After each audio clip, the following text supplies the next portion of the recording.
So yan guys, so pupunta tayo sa milk teaan at tulakan doon natin yung burgeran doon. Hindi ko alam kung tutulakin o Ayusin daw. aayusin.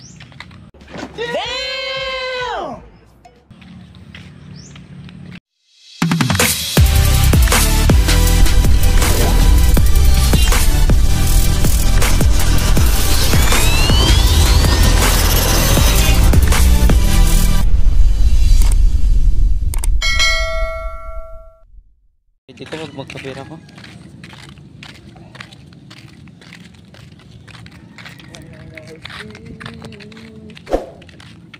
So yan guys, so papunta tayo sa milk teaan. O dito na tayo dumaan para malapit-lapit sa dagat. So dun lang sa yun, mamaya guys ituturo ko sa inyo kung saan yung location.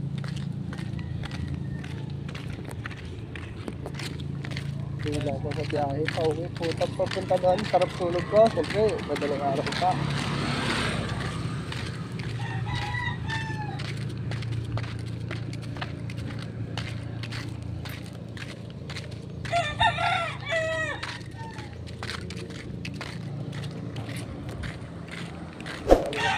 So yan guys, so ang dami palang nagkakarga dito guys.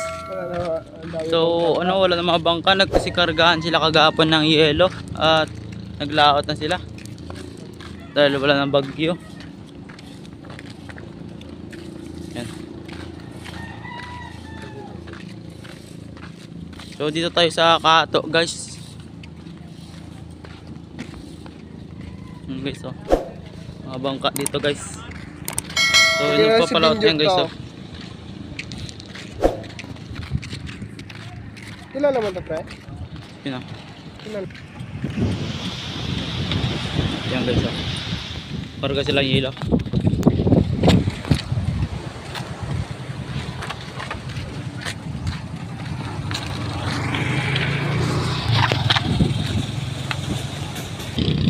Yan guys, oh.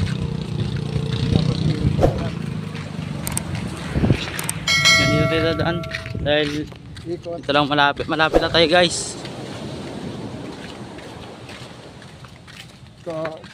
Kalimutan ko magdala ng tubig ko ngayong linggo.